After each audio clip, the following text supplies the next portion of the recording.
थापी मार के थले बह जाना, कोई टीका नहीं कोई टंगा नहीं, हरे पट्ठे पा के भी थले बह इन्होंने मिल पैना माशाल्लाह। चुआ पसमा सोना माशाल्लाह।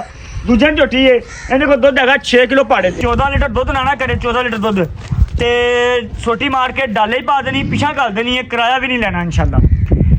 माशाल्लाह कद कुद भी सोना, मज्जां वर्गी, ना कोई गर्मी करे ना सर्दी करे, एक दिन 5-7 कड्ढेगी। तो 3 ताज़ा ने ते 3 बाखड़ी ने, 3 ताज़ा 3 बाखड़ी विच मज्जां भी ने ते विच गावां भी ने। पहला दूजे ने कोई तीजे सूबे नहीं पौनी मज्ज हैगी, जिहड़ियां बाखड़ी झोटियां ने ये भी दूजियां ने ते गां ये भी तीसरे बार सूई है ते तकरीबन 2 महीने सूई है भी बाखड़ी है। उस तो बाद अपने कोल 2 वैड़ां ने, दूजना एक पहलन एक दूजन चोलस्तानी ते एक वैड़ दूजन जिहड़ी सूई हुई है। 3 गावां ने ते 3 ही मज्जां ने। सब तो पहले तुम भरावां नूं वहाने है जी आ वैड़ पहले ने तुम तोड़ के तसल्ली कराने ये डिलीवरी वास्ते तैयार है। आ चोलस्तानी ये भी डिलीवरी वास्ते तैयार है। आ माई बाकड़ी दूजे ने माशाल्लाह काल झोटी चेक करो, सिर थोड़ा जिहा सादा पैंदा है।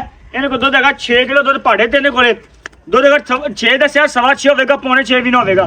थापी मार के थले बह जाना, कोई टीका नहीं कोई टंगा नहीं, हरे पट्ठे पा के भी थले बह इन्होंने मिल पैना माशाल्लाह। चुआ पसमा सोना माशाल्लाह। दूजे झोटी है, इन्हें को दुध है 6 किलो पाड़े थे। उस तो बाद आ झोटी इन्हें को भी 6 किलो दुध है, इन्हें मगर कट्टी आ जी। ते उस तो बाद बाकरी गाय दुध है तकरीबन 6-7 किलो, इन्हें मगर बच्चा है। आ गां ताज़ा है, इन्हें को दुध 11 तो 12 लीटर है।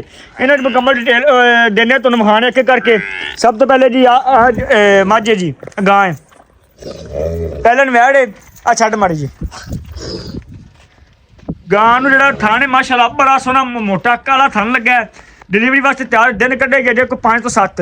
चंगा कद, एक सिंह है ही कोई बिल्कुल, एक छोटा जिहा है जो पैदा होई उदों ही कोई हैगा।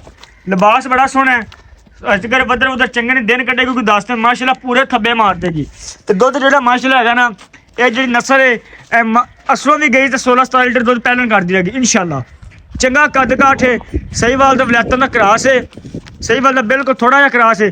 थन बड़ा सोहना पावर वाला है, लिबास सोहना पूरे थब्बे दे, दिन कट जाएगी कोई 8 तो 10। ये पहलन वैड़ है जी। उस तो बाद जी आ साढ़े चोलस्तानी, आ चोलस्तानी वैड़ है, दूजा वारा सुना है, थन मुठ भर च मज्जां वाला। इनकी गारंटी देंगे इंशाल्लाह, अपने घर की वैड़ है, कोई भरा भी लवे 14 तो 15 लीटर दुध ना बच्चे तो बगैर इंशाल्लाह ना करे तो अपने को वापस भेज दें। अगर 14 तो 15 लीटर दुध ना करे तो डाले तो पा के पिछा कर देने, कोई किराया नहीं, 1 रुपया भी नहीं लेना। चड्डा रखेगी थोड़ा जिहा पक्का है, डिलीवरी वास्ते तैयार, दिन कड्ढे 5 तो 7। तो चोलस्तानी है जी, छड़ लै चेक करो थन कैसा लगा, ना गर्मी ना सर्दी, मज्जां वर्गी गाय माशाल्लाह, बड़ा सोहना थान है। कोई भी भरा लवे ते अगर 14 लीटर दुध ना करे, 14 लीटर दुध ते छोटी मार के डाले ही पा देनी, पिछा कर देनी है, किराया भी नहीं लेना इंशाल्लाह। माशाल्लाह कद कुद भी सोना, मज्जां वर्गी, ना कोई गर्मी करे ना सर्दी करे, एक दिन 5-7 कड्ढेगी। ये बहुत बिहार चड्डा नहीं बना रही, चड्डा रखेगी थोड़ा पक्का ही, लेकिन दुध की इंशाल्लाह गारंटी होगी। अपने घर की वैड़ है, थन मुठ भर काला सोहना। उस तो बाद जी आ वैड़ ताज़ा, आ साढ़े सिर तो कोनी है, चंगा कद है, वलैतन सेवा क्रॉस है, दुध 11 तो 12 लीटर मगर उनके बच्चा है, ताज़ा सूई है, सिर तो कोनी है। जर्सी का थोड़ा जिहा क्रॉस है, थन थोड़ा जिहा बरीक रखती है, लेकिन सोहना है माशाल्लाह। इन रोड पर इनका दुध है 11-12 लीटर ठंडा इस टाइम।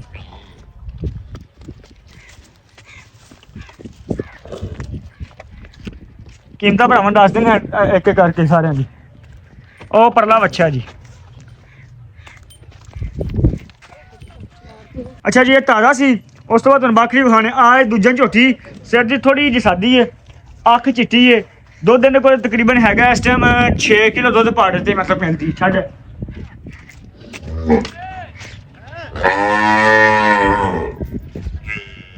ठीक है जी, इहदे कोल 6 किलो दुध जी पाड़े ते दोवें टाइम मिलती है। पुट्ठा शुट्ठा बड़ा, थोड़ा जिहा खून घट्ट है, पुट्ठा शुट्ठा चंगा, हड्डियां सोहना कर्म वाली नूं। ते 6 किलो दुध छड़ लिया यार, दोवें टाइम भाड़े ते मिलती है माशाल्लाह। थोड़ा जिहा वैसे खून घट्ट है, लेकिन पुट्ठे शुट्ठे चंगियां ने, नस्लदार वाली है, ते दोवें टाइम मिलती है। लै चल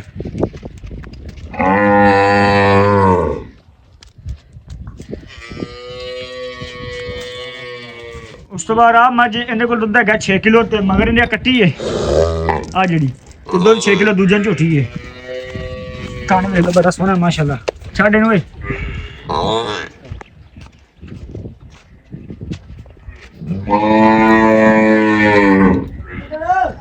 ਆ ਮਗਰ ਕੱਟੀ ਏ ਤੇ 6 ਕਿਲੋ ਦੁੱਧ ਝੋਟੀ ਦੂਜੇ ਨੇ ਹੈਗੀ ਏ ਤੇ ਆ ਵੇਖ ਖਾਣ ਤੋਂ ਬੜਾ ਸੋਹਣਾ ਹੈਗਾ ਖਰੋਤੀ ਦੀ ਵੀਡੀਓ ਬਣਾ ਦਿੰਦੇ ਆ ਕੀਮਤਾਂ ਵਗੈਰਾ ਤੁਹਾਨੂੰ ਦੱਸਾਂਗੇ ਬਾਅਦ ਚ ਇਨਸ਼ਾਅੱਲਾ ਉਸ ਤੋਂ ਬਾਅਦ ਇੱਕ ਆ ਇਹਨੇ ਮਗਰ ਆ ਝੋਟੀ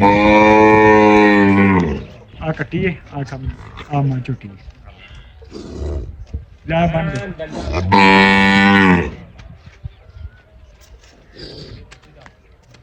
ਬਣ ਦੇ ਆ ਗਾਂ ਹੈ ਜੀ ਉਸ ਤੋਂ ਬਾਅਦ ਤੇ ਇਹਦੇ ਮਗਰ ਉਹ ਬੱਚਾ ਹੈ ਆ ਜਿਹੜਾ 8 ਕਿਲੋ ਟਨ ਤੇ ਕੋਈ ਭਰਾ ਲੈਣਾ ਚਾਹਦਾ ਹੋਵੇ ਰਾਬਤਾ ਕਰ ਸਕਦਾ ਡਿਮਾਂਡ ਨੂੰ ਦੱਸ ਦਿੰਦੇ ਆ ਜਿਹੜੀ ਆ ਗਾਂ ਇਹਦੀ 6,20,000 ਰੁਪਇਆ ਪਹਿਲਾਂ ਦੀ ਇਹਦੀ 4,30,000 4,30,000 ਇਹਦੀ ਜਿਹੜੀ ਹੈਗੀ ਹੈ 3,60,000 ਇਹਦੀ ਜਿਹੜੀ ਹੈਗੀ ਹੈ 3,70,000 ਉਸ ਤੋਂ ਬਾਅਦ ਆ ਗਾਂ ਇਹਦੀ 4.5 ਤੇ ਜਿਹੜੀ ਆ ਗਾਂ ਹੈਗੀ ਹੈ ਇਹਦੀ ਡਿਮਾਂਡ ਹੈਗੀ ਹੈ 2,90,000 ਰੁਪਇਆ ਕੋਈ ਭਰਾ ਲੈਣਾ ਚਾਹੁੰਦਾ ਹੋਵੇ ਰਾਬਤਾ ਕਰ ਸਕਦਾ